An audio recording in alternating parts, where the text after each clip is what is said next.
Re- Welcome, everyone, to the Inclusion Cafe. In this episode, we are highlighting Walk the Ridge in our first ever segment in the Inclusion Cafe. We have with us Dr. Stephen Ambrose. Welcome to the podcast.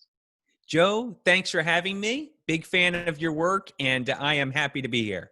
Oh, I'm so excited about our conversation. This is our second conversation from when we first connected. And I have to tell you, I wish everyone could hear the conversation we had before we hit the record button. I want to give you the opportunity, Steve, to just kind of tell the listeners who you are, kind of your journey to where you are, and tell us about Walk the Ridge. Well, thank you for that. If anything, it's certainly not a hockey stick. And it's certainly not something that people could guess at. So I am a doctor based on my background as a chiropractor. I'm not a PhD doctor. I'm not a doctor in organizational development or anything of that nature. But I went ahead and I'm a second generation, or I was a second generation chiropractor, had a great practice. Actually some days I saw 60 patients a day myself. And so I have a real affinity for people and a real affinity for not just communicating, but being able to pull people together through differences. That's really important when you own your own clinic. When you work for a hospital, not so much. So I went ahead and I sold my practice, stepped out of that in 2014, went into the formal business world, did some advanced work at Anderson UCLA, which I really loved, and have been growing ever since. And in 2018, decided to start Walk the Ridge as not just an initiative, but an actual human practice that people could be taught and that they could get better at in coming together and communicating through disagreements and differences of opinion, which, as you know, we have way too much of today, too much toxicity and polarization, right? We were talking about that. It's an exciting time, Joe. I think it's a really exciting time for change. And I think there is going to be, in the next several years, I think there's going to be a real opportunity for people to grow through this very challenging time. And I'd like to be a part of that for people and for companies. You know, let's go. I'd love to touch on the part that you talked about, kind of how things are polarized right now. So it's September 11th, right? I remember where I was on that day, and as I'm sure a lot of the listeners and yourself remember, and I remember how unified we were as a country, how inclusive we were of everyone, and accepting we were of everyone. In that moment, we were all one, right? Yes. And then I've described this to you before. If that was the stake in the ground, and then we looked at where we're at now today when it comes to being a society that could be viewed from outside our Western society as an inclusive one, it's so different. It's so different. Yeah. I mean, how do we get back to that, right? How do we get back to the unity we felt that day without the tragedy? Well, I think the first thing to recognize, and I was there too, we talked off camera a little bit about this, but I actually wrote a book on 9/11. I'll just do my shameless little plug, but if anybody is looking, and I wrote it a different way, I won't go too much into it, but the name of the book is called 3 Minutes, the number 3, and then Minutes. It's written by Stephen Ambrose, Stephen with a P-H-E-N, just like the historian, but not related. And the book basically was 14 years of work around United Flight 93. I actually interviewed people that watched the plane go down. They were there in Shanksville. I interviewed officials from the government, from the NTSB, 9/11 Commission folks. And then I wove it into a fictional story that is more of a historical thriller. So if you're looking for something that'll kind of keep you on the edge of your seat, and something that may get you kind of scratching your head like, huh, I never considered that could have happened.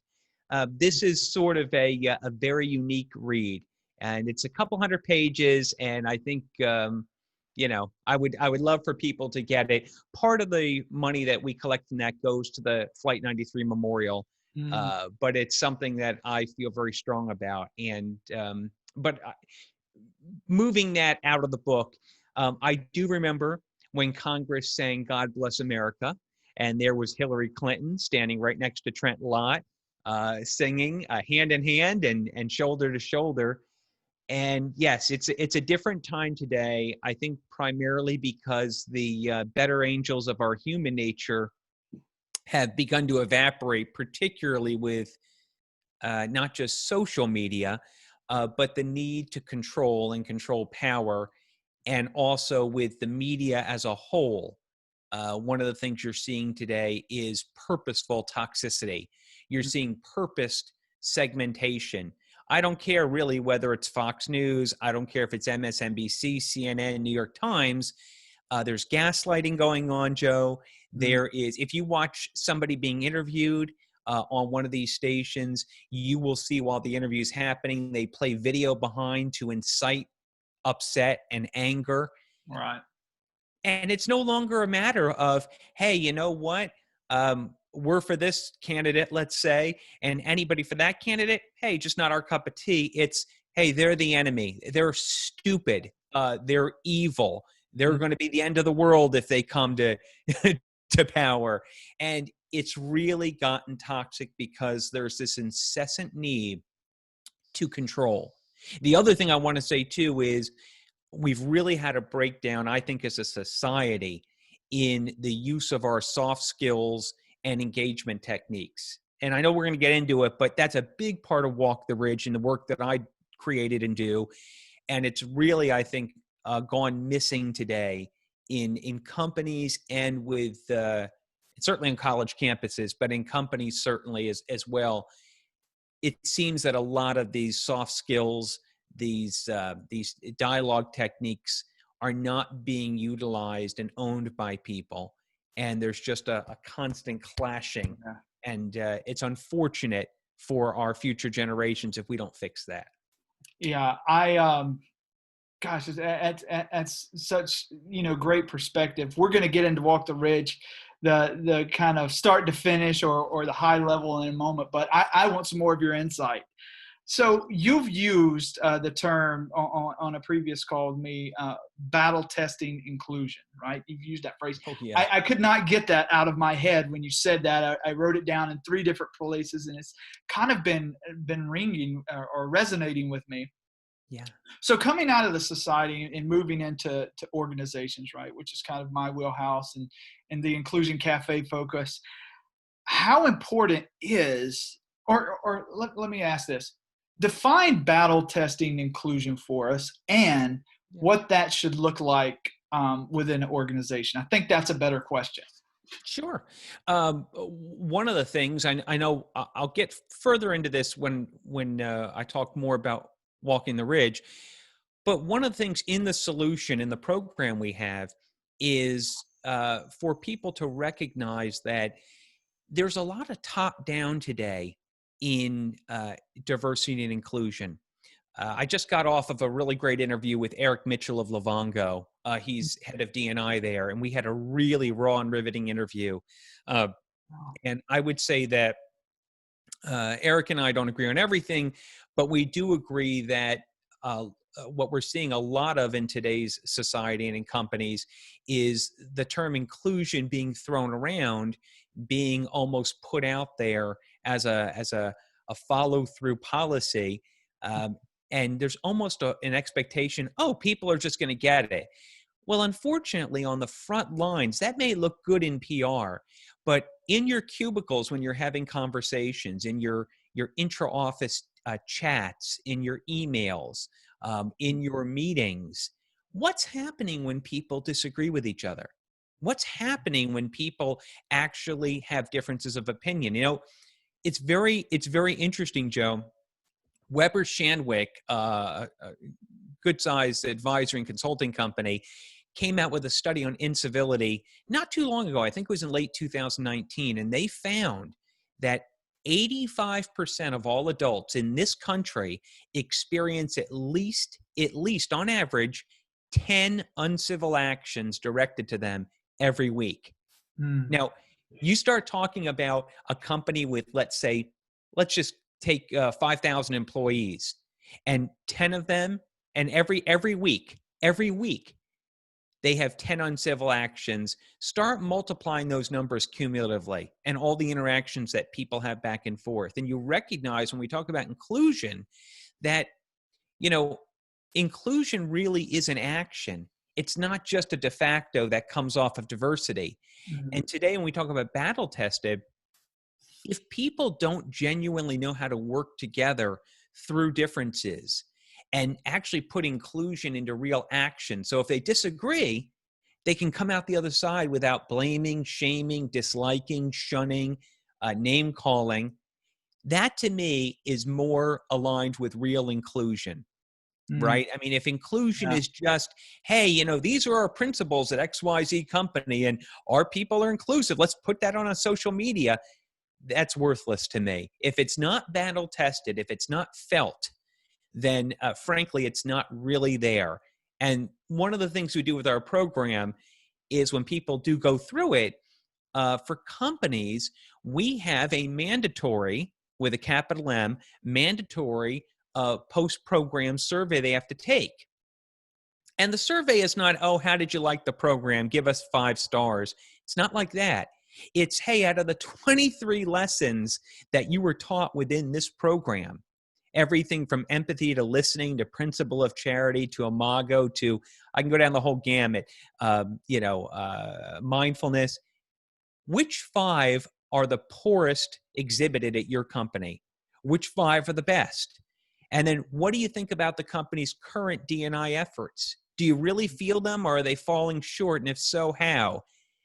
And we de-identify the information, Joe, and get it back to leadership. And you want to know something? There's a lot of companies that don't want to know this information. And it's unfortunate that they're not asking it in an anonymous way and they're not getting it. They're just putting it out there like, hey, we're all about diversity and inclusion, and let us teach you all these things. Let us show you all these things. But they never bother asking people, how do you feel about it? How do you perceive it? Are you really, is it really being felt on the office front lines Yeah. or not? And I think that's when we talk battle tested, those are the sort of things we have to do, right? To start filling in the gaps here, to start backfilling in the gaps that are just a part of human differences and human behavior. Mm.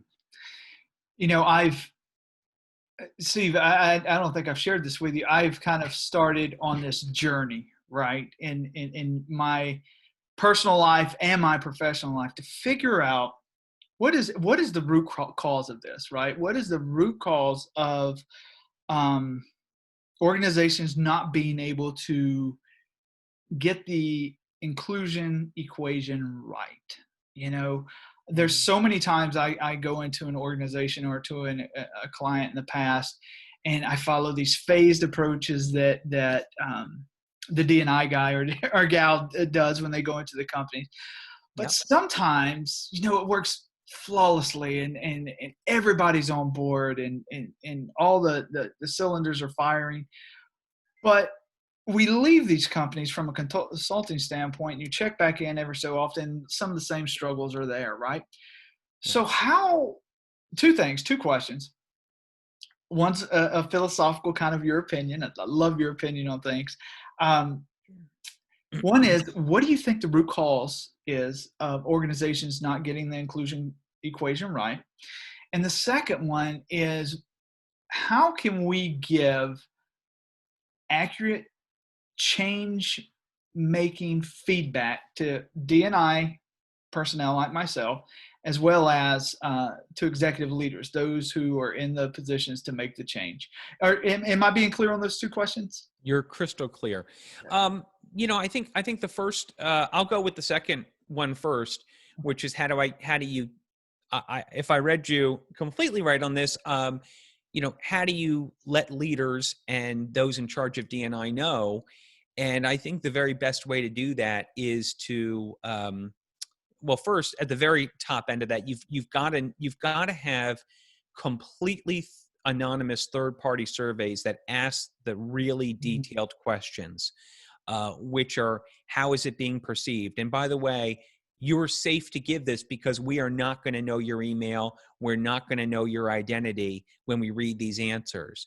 That's really important. If people don't feel genuine trust to answer those surveys, first of all, the surveys have to be designed properly, but they have to really connotate trust. If they don't do that, you don't get real answers back, then it's all for naught, really, Joe. I think that's a very big part of it. The other thing is, I think, to answer the second part of the question, is people have to be on the front lines. They have to be living it, and it has to be rewarded when you see it. So whether you blend in, let's say, inclusion related behavior with bonuses, whether people are recognized for it, whether teams are recognized for it, and then it's pushed out, let's say, externally through social media, I think it has to be brought into the whole of not just employee, but team evaluation. Over time, of course. I mean, this has to be dripped in. This can't just be a snap of the fingers. And then as far as, how can you get inclusion working better? I really think it's a bottom-up approach. I think the direction and the programs may be delivered top-down from your D&I leaders or your other senior leaders in HR or whatnot.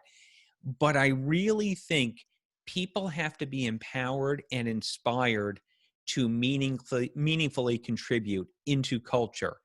And by the way, that comes when you empower people with real learning, real development, and this is the big word here, real accountability. So Mm. that's something, one of the things that we do, and you probably know this, I don't know if your listeners do, and if they're not watching the video, but if they are, um, everybody who actually takes the Walk the Ridge solution program gets the band. We actually have a band that they can either wear it. I'll just show it on the screen here. So for audio listeners, you can imagine. But if you go to the site, you'll see. And I'll just bring it kind of close here. And the band doesn't have to be worn. It could be left on your desk. But what we're finding is that we had a company the other day that reached back to us and said that they were in a meeting with some directors and some VPs, and they were talking about budget. And all of a sudden, what happened was there were two people that got into a bit of a contentious argument during the meeting, and they were pushing for their points, right? And they were back and forth, and it got into name calling, and it got into sort of shaming and blaming. And then all of a sudden, one person, as I was told by the CHRO, one person literally in the middle of the meeting put their arm up like this and had their band on their arm and said, "Hey guys, like, remember, we're walking the ridge here." And instantly it just checked the moment right there. Wow. It put people, it's not a magic cure, but just imagine you got a company of 500, 5,000 or 50,000 people. You're empowering them with better skills, better habits, and really better techniques that they can put into everyday use when these things happen. And then all of a sudden you got these bands floating around, right? Mm. It sounds kind of funny, but guess what? Like, when people have those things and they see those things as visual anchors, and the company is saying, look, we want to basically start enhancing the way we engage every day, that's a huge catalyst for inclusion because you're putting real everyday action behind it, right? To your end, it's not just learned and you come back 3 months later and it's like, well, what happened? Well, what happened is there's no follow through. There's no actionable follow through or real accountability. Mm. So if people don't follow through, there's a consequence. And Mm. I think that's important because when we're talking about habit change, it really has to come from inside out. And that habit change, even in the way we engage with one another in healthier ways, it has to have accountability to it, right? If it doesn't, then it's going to get, over time, it's going to get watered out. It's going to get watered down. So that's a big part of it is, I think, for inclusion, is you've got to teach the right human soft skills. You got to put them in a blend and in a system that people can remember on how to use them. Mm. And then with that practice, you got to have some meaningful accountability that's shared, right? Because without that, then people aren't going to help themselves or each other when they stumble, and then the whole thing will fall apart. So that's my take on that question. You've been gracious enough to give me kind of an introductory course to Walking the Ridge, and as I Yeah. work through the modules, I've been in this space for about 6 years, right? And what I see in Walking the Ridge is exactly what you pointed out: the accountability, right? There's a visual accountability as well as the educational accountability. I think that's critical, and the modules and I'm very early in the modules, Yeah. right? Is the approach is that this becomes a philosophy within the company around inclusion and belonging. It becomes part of the conversation, the culture across the entire enterprise. Now, I hope that's some of the feedback that you're getting as you're partnering with these organizations. What I would love for you to do right now, uh, Dr. Ambrose, is give us the high level overview of Walking the Ridge. Could you share a little bit what companies can expect in the modules, the process? You talked about the survey as well. You gave me a great overview of how you guys put that together. I would love for you to share that with us. Absolutely. This is the Walking the Ridge program is not online learning and development. That's a piece of it. And that's really important because when a lot of people look at it initially, they think, oh, it's an online learning program. Not at all. What it is it's really a 3-step program that leads into a human practice. And what you're doing is you're not necessarily flipping everything in your culture or with your inclusion, your diversity, and your belonging.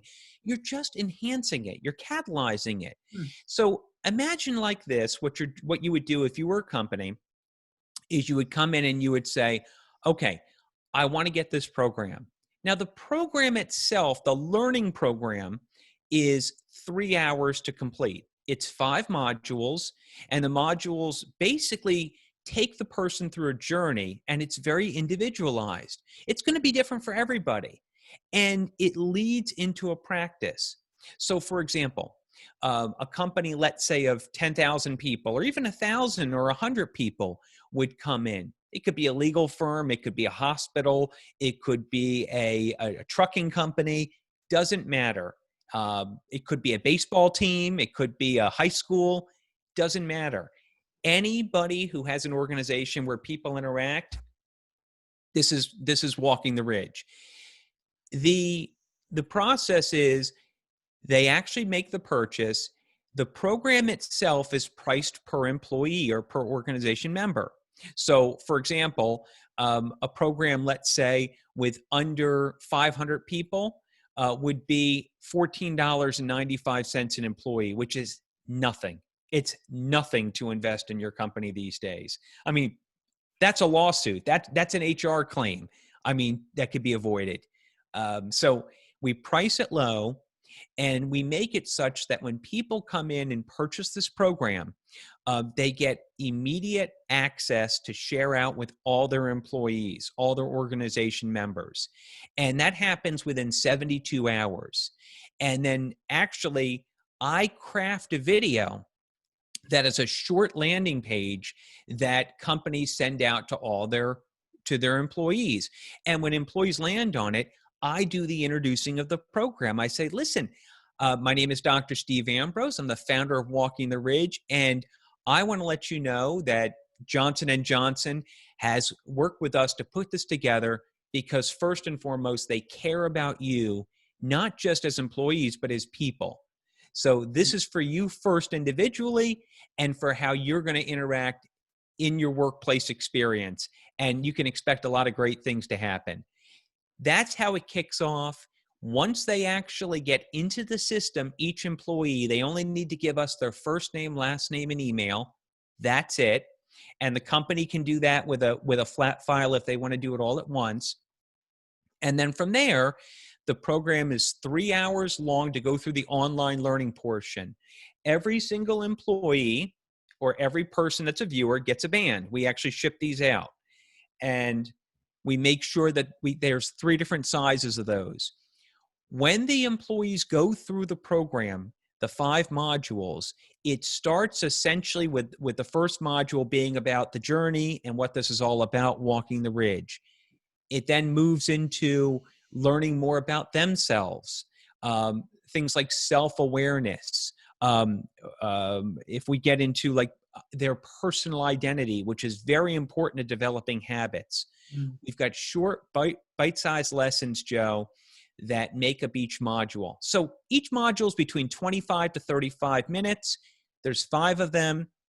And then you have quizzes in between.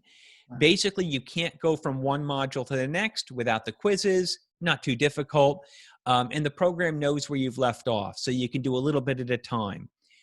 When you're done, we actually collect reports on everybody who's registered, everybody and where their progress is at, and when they've actually completed the online program. And we give that back to HR or the DE&I leadership of the companies, no matter what size. And then in order for each person to actually get credit for finishing, they have to complete the post-program survey. And the nice thing about this is companies can throw a couple extra questions in there of their own choosing that they can design and we can add in.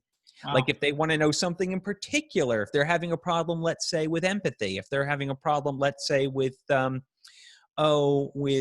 yelling in meetings or something like that, we can throw something in there if they want to get the straight skinny on how people really feel. And we pass that information back to them from every single person that completes the program. So just imagine let's say you're a college with 2,500 faculty and workers, and you want to know how people are feeling about the culture and about the DE&I as employees, and you get 2,500 responses back, and you can go through them and really determine, wow, 93% of the people really like the way that we push our listening at the school here. And only 11% think that the teachers actually have decent empathy with their students when students have a problem. Those sort of things that come back don't just help with walking the ridge. It really helps with what HR and culture departments can do on their own. When they recognize there's an issue, they can tailor their own programs, or they can hire us to consult if they want. And they're getting better information back, right? This is all towards getting back better info. But for the individuals, they not only get 23 bite-sized lessons that constitute the entire Walking the Ridge practice, but they actually get 15 different PDF downloads that support this. They can go back at any time, Joe, and they get access for a full year for that $14.95, and it drops down when more people sign up. Essentially, any employee can go back even after they've finished at any time, and they can re-review any lesson, and they have these downloadable PDFs, which are tips, which are support materials for the techniques we teach, like Imago, which is a de-escalation technique when you and somebody get into an argument. How do you, in 4 very short steps, how can you de-escalate an argument to turn it into a productive conversation? That's just one of 23 lessons we teach. And then we also show real examples in the support materials. Like, what does walking the ridge look like in this example? And we show how the system would work and how the person would employ it. So it's important to know that when people come out of this, they're not going to be the next Mother Teresa or the next Mr. Rogers when it comes to being like completely 100% civil without fault. But just imagine if you got a company of 5,500 or 50,000 people and everybody's 5% better or 8% better on average. And now you turn them loose cumulatively on everyday interactions in the office, on emails, with customers. And suddenly, you start putting these things in play with accountability. you've got yourself some good catalysts going on there that you can work on cumulatively. So low cost, high volume, accountability, and it gets delivered fully remote.